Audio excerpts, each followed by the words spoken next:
사실 진짜 영리한 사람들은 남의 눈에 잘 안 띄어요. 크게 튀지 않아요. 말 많고 티내고 감정적이고 이런 사람들은 사실 영리하다고 보기 어렵죠. 조용히 자기 자리를 흔들리지 않고 지키는 사람들, 휘둘리지 않고 제대로 살아나가는 사람들. 그래야 인생이 지혜롭고 훨씬 더 수월하게 살아갈 수가 있죠. 그러기 위해서는 뭘 많이 하려고 어떻게 하면 더 좋을까 이렇게 해서 많이 하려고 애쓰기보다는 쓸데없는 행동을 안 하는 게 훨씬 더 중요합니다. 그게 더 효율이 높죠. 그래서 오늘은요, 쓸데없이 행동하지 말아야 할 것들, 우리가 세상을 좀 지혜롭게 살 수 있는 처세술로서 하지 말아야 될 거 7가지를 여러분들과 함께 나눠보도록 하겠습니다. 첫 번째, 똑똑한 사람들은 자기 어필을 지나치게 하지 않습니다. 왜 그래요? 막 내가 이제 떠벌리는 순간 가치가 떨어지기 때문에 그렇습니다. 자랑을 해서 상대를 설득한다는 거 굉장히 어려운 일이죠. 그 진짜 실력은요, 말보다 평판으로 쌓인다고 해요. 예를 들어서 회사에 있을 때 막 실적마다 계속 막 말로 하면서 이렇게 이번에 계약 됐습니다. 될 것 같습니다. 아, 거의 다 진행됐습니다. 드디어 됐습니다. 이렇게 뭐 계약 하나 하는 것 같고 세 번, 네 번 그 과정마다 자랑하면서 계속 떠벌리는 직원. 아, 그래. 너 일 잘한다. 근데 너무 피곤하다. 이제 이런 느낌 주는 거죠. 그런데 말도 별로 안 해요. 그리고 그 과정은 그대로 이제 뭐 직장 상사나 동료들한테 어떤 메일이나 이런 걸로 일단 공유하고 결과로 보여주는 사람. 그러면 사실 그렇게 조용하게 결과를 드러내는 사람이 함께 일하기에 편하죠. 말은 줄이고 결과는 정리해서 보여주는 거예요. 평가받는 건 사실 나의 어떤 그런 말로 어필하는 게 아니라 기록이라고 할 수 있습니다. 동창회 갔어요. 내년에 이제 졸업 20주년 기념일에서 다들 여행 가자. 이제 이런 얘기가 나온 거예요. 의견들 내봐. 뭐 다들 의견이 막 분분한 거예요. 아이디어 회의니까. 그래서 야, 삿포로 가자. 뭐 동남아 가서 따뜻하게 놀다 오자. 막 어쩌고 막 이렇게 얘기하는데 그 친구들 중에 그 기회를 자기 자랑의 어떤 기회로 삼는 그런 친구가 있어요. 누가 대만 어때? 막 대만 어쩌고저쩌고 얘기하면 아우 거기 그때 가면 그때 뭐 안 좋아. 뭐 또 다낭 갈까? 거기 한국 사람들 너무 많아. 뭐 음식이 어때? 제안하는 것마다 자기가 거길 가봐서 이런 걸 어떤 경험을 가졌다는 거를 자랑하면서 뭐 그렇다고 해서 그러면 어디를 가자라고 또 제안도 안 해요. 이런 친구들이 있어요. 어떤 커뮤니티에나 정반대로 자기 얘기는 아무것도 안 해요. 그런데 이제 20주년 여행을 어디로 가면 좋을까? 자기가 조용히 인터넷도 검색하고 지인한테 연락해서 물어보기도 하고 지금 이 계절에 가면 가장 좋을 만한 최적의 여행지 3개 정도를 뽑아서 친구들 단톡방에다가 설문조사를 탁 올리는 친구가 있어요. 그런 친구가 결국 그래 얘가 어쨌든 문제는 해결해 이렇게 인정받죠? 호감을 사고 신뢰받는 거예요. 그러니까 일반 커뮤니티에서나 회사에서나 다르지 않다는 거죠. 사람의 크기는 아주 쉽게 드러납니다. 그게 과연 천성일까요? 물론 그런 면도 있어요. 그런데 지금이라도 나는 자랑하지 않겠어 라는 기준 하나만 가져가도 평균 이상의 호감을 가질 수 있다는 거죠. 자, 두 번째, 영리한 사람들은요, 남의 인생에 지나치게 신경 쓰지 않아요. 무슨 말인가 하면 SNS 같은 걸로 남 인생 막 구경하고 그러다가 내 인생 놓치지 말라는 얘기예요. 지능 높은 사람들의 관점을 딱 보면 SNS는 편집된 하이라이트다. 저 사람 인생이 아니다. 하이라이트일 뿐이야. 라는 걸 금방 알아차리죠. 그래서 비교하지 않아요. 나 스스로랑. 그런데 그렇지 않은 사람. 그야말로 영리하지 않은 사람도 어때요? 이 사람은, 이 친구는 이런 데도 놀러 가는구나. 나는 평생 이런 데 한번 가볼 수 있을까? 이러면서 이제 막 판단력이 흐려지는 거죠. 나한테 이득될 일이 없다는 거예요. 쟤 잘 나가네. 괜히 봐가지고 마음 초조해질 수 있어요.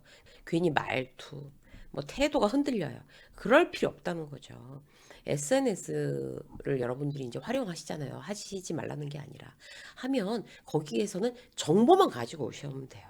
감정은 차단하시면 돼요. 그건 하이라이트니까. 그 사람의 100% 인생이 아니에요. 타인의 속도, 참고용이지 내 기준 아닙니다. 예를 들어서 공연하는 사람이라고 해봐요. 뭐 바이올린이나 피아노나 아니면 연극이나 그런 사람 한둘이 아니잖아요. 저 친구는 나보다 훨씬 더 늦게 데뷔했는데 나 혼자 이거 뭐 하는 거냐? 나 혼자 왜 제자리 걸음이냐? 그렇게 다른 어떤 같은 분야에서 일하는 사람들을 보면서 그런 막 회의적인 생각을 갈 필요 없다는 거예요. 그냥 참고만 하는 거예요. 아, 후배도 이번에 저런 기회를 얻었구나. 저렇게 인정받는구나. 오케이. 좀 더 분발해보자. 끝. 여기서 이게 끝이에요. 이렇게 내 동기부여의 원동력으로 삼으면 돼요. 왜 나만 이렇지? 이런 자괴감을 가질 필요는 없다는 거예요. 그런 자괴감 가지 않으려면 어떻게 해야 돼요? SNS가 나한테 어떤 영향을 미치고 있는지 지금 곰곰이 한번 생각해 보세요. 내가 정보를 얻어서 내가 도움을 받고 있나? 아니면 남의 인생을 이렇게 보면서 부러워만 하고 있나? 부정적인 영향을 만약에 받는다 싶으면 과감하게 끊으셔도 좋습니다. 자, 세 번째. 영리한 사람들은요, 감정을 함부로 드러내지 않아요. 화내는 순간 어떻게 돼요? 주도권 저 사람한테로 넘어간 거예요. 왜 감정 관리가 지능이라고 보는 걸까요? 감정은 약점이 됩니다. 그래서 직장에서는요, 감정을 표현하지 않는 걸 원칙으로 하셔야 돼요. 막 짜증나고 불만을 바로 표현해? 그러면, 아, 저 친구는 관리하기 어려워. 후배라도. 이제 그렇게 생각하면서 좋아하지 않는다고요. 근데 감정을 표현하지 않으면서 그냥 일로 승부를 해요. 일로 표현해요. 그러면 프로답다라는 평가를 받는 거죠. 윗사람이 짜증내면 직급에 밀려서 그냥 그런가 보다 하다가도 신입이 불만 어린 표정으로 이렇게 있어 보세요. 얘 봐라. 이렇게 되는 거예요. 그냥 이해하고 넘어가 주지 않아요. 그렇다고 내가 직급이 높으면 막 감정을 함부로 드러내도 돼요? 그렇지 않아요. 직급 때문에 아무 말도 못하는 거지. 후배들은 이미 그렇게 감정을 지나치게 드러내는 선배한테 리스펙이 없어요. 자, 네 번째 거 볼까요? 영리한 사람들은요, 근거 없는 소문을 믿지 않습니다. 지능 높은 사람들은 그래서, 내가 그 얘기 들었어. 라고 얘기하지 않고, 아, 그 얘기 내가 확인했어. 이렇게 얘기를 한다는 거죠. 저도 이 표현이 굉장히 인상적이었어요. 나 그거 확인했어. 이렇게 얘기한다는 거. 들었다는 거 그 자체가 그게 팩트라는 게 아니잖아요. 그죠? 소문의 위험을 내가 스스로 자꾸자꾸 리마인드 할 수 있는 좋은 표현인 것 같아요. 소문은 그냥 들어서 믿고, 저 사람 별로래. 거리 두는 건 나중에 오해를 사요. 근데 소문을 무시하고 직접 확인해 버리잖아요? 그러면은 신뢰가 쌓이는 거죠. 예를 들어 볼게요. 내가 팀장인데 그런 이제 얘기가 들리는 거예요. 김 대리가 팀에 불만이 많대. 일을 시키면서 자꾸 다른 일을 덧붙이거나 방향을 바꿔서 뭘 어떻게 해야 될지 모르겠대. 그런 소문을 들었어요. 내가. 그러면 김 대리를 막 미워하면서 저 직장 상사 뒷담화나 하는 놈, 이렇게 시간 되는 대로 막 째려봐요? 직접 확인해야 되는 거죠. 아주 건조한 태도로. 김 대리, 요즘 일이 힘들어? 옆팀 김 과장한테 들으니까 이런 이야기가 있었다는데, 자, 내가 직접 확인하는 거예요. 그러면, 아닙니다. 그렇게 얘기한 적 없습니다. 옆팀에서 술을 같이 마시자고 했는데, 요즘 제가 일이 너무 많아서 안 된다고 거절했습니다. 그러면 자, 물론 누구 말이 맞는지는 정확하게 뭐 삼자 대면을 할 수는 없는 거잖아요. 그러면 그래? 그대로 믿어주시는 거예요. 혹시 힘든 일 있으면 어려 말고 얘기하세요. 이렇게 같이 해결책을 만들어 봅시다. 끝. 그래서 뭔가 이제 내가 직접 확인하는 게 중요한 거지. 그런 소문을 믿고 이제 오해하거나 이제 이러지 않는다는 거죠. 자, 다섯 번째, 인간관계는 급하게 친해지지 않습니다. 친절하고 신뢰 다른 거죠. 똑똑한 사람들의 기준. 빨리 친해진다는 거는 위험 신호일 수 있어요. 관계도 검증이 필요하기 때문에 그렇습니다. 현실 사례를 하나 들어볼게요. 저 같은 직업을 갖다 보면 빨리 친해지려는 사람들이 있어요, 중간중간. 그냥 그 부분은, 그래, 뭐 그런가 보다. 이렇게 할 수 있어요. 그런데 참 안타까운 게 뭔가 하면 저도 호감이 가는 사람이 있거든요.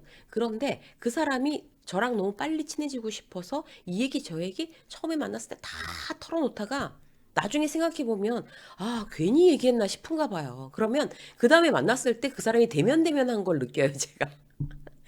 난 가만히 있었는데 참 안타까운 이런 경우들이 있어요. 처음부터 속 얘기하는 거 나중에 약점 될 수 있습니다. 그리고 그 상대가 약점으로 잡지 않아도 이제 본인이 굉장히 약점으로 잡힐까 봐 걱정되는 경우가 있어요. 그래서 어떻게 해야 돼요? 일정한 어떤 거리를 유지하면서 천천히 친해지면 관계가 안정된다는 거예요. 마음은 천천히. 태도는 아주 예의 있게. 신뢰는 사실 시간이 증명할 수 있습니다. 자, 여섯 번째, 흑백 논리를 경계하는 거예요. 맞다 틀리다가 아니라 세상은 다르다로 움직이셔야 됩니다. 왜 흑백 논리가 위험해요? 갈등을 키워요. 흑백 논리는 관계를 또 어떻게 해요? 단절시켜요. 누군가가 이제 회의 시간에 얘기하면, 에이, 그거 아니야. 그건 아니지. 막 고개까지 저으면서, 에이, 아니야, 아니야, 아니야. 손까지 흔들어. 이렇게 되면 어떻게 돼요? 정 만드는 거예요. 그렇게 볼 수도 있겠네요. 그렇게 생각할 수도 있구나. 새로운 관점이네. 이렇게 얘기하면 대화가 잘 이어질 수 있어요. 동의하지 않아도 돼요. 그 대신 이런 어떤 다른 시각을 인정하는 것은 존중한다는 의미로 상대에게 느껴져요. 정말 똑똑한 사람들은요, 설득 아니라 조율합니다. 사람을 설득하려고 하지 마세요. 사람은 설득되는 존재가 아니에요. 네가 틀리고 내가 맞았으를 어떻게 설득할 거예요. 그죠? 에너지만 많이 들고 부질없는 일입니다. 자, 마지막으로 한 가지 더. 통제할 수 없는 일에 집착하지 마세요. 나의 에너지는 한정돼 있잖아요. 통제할 수 있는 일에만 쓰세요. 내가 바꿀 수 있는 거, 내가 바꿀 수 없는 거 구분하시는 거예요. 이게 바로 영리한 사람들의 아주 자연스러운 처세술입니다. 직장 상사 성격 바꿀 수 있어요? 조직 문화 바꿀 수 있어요? 거기에 분노해봐야 자기만 이제 에너지 고갈되는 거예요.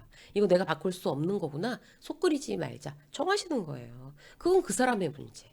내가 집중해야 할 것은 나의 대응, 내 태도. 인정. 이렇게 하는 거예요. 불평은 에너지만 낭비합니다. 내가 어떤 반응을 할 건지를 선택하세요. 직장 상사가 이랬다 저랬다 하면 늘 침착하게 그냥 증빙을 남기고 당신이 지시하신 대로 이렇게 진행되고 있고 이랬다 저랬다 할 수 있는 확률을 훨씬 더 줄이는 내 반응이 이게 중요한 거예요. 그리고 지금 방향을 틀면 이런 문제가 생깁니다. 정확하게 얘기해 주는 거죠. 우리는 우리의 어떤 처세술에 대해서 굉장히 영리해질 필요가 있어요. 내 인생이니까 소중하잖아요. 그래서 자, 말수도 줄이고 덜 반응하고 덜 휘둘리고 이 지혜로운 삶이란 이제 이런 거예요. 그래서 더 뭘 많이 하려고 하지 말고 어떻게 하면 내 일상에서 뭔가 필요 없는 것들을 줄여나갈까 이런 생각을 한번 해보는 오늘이 되시기 바라겠습니다. 유세미의 직장서 오늘 여기까지 하겠습니다. 고맙습니다.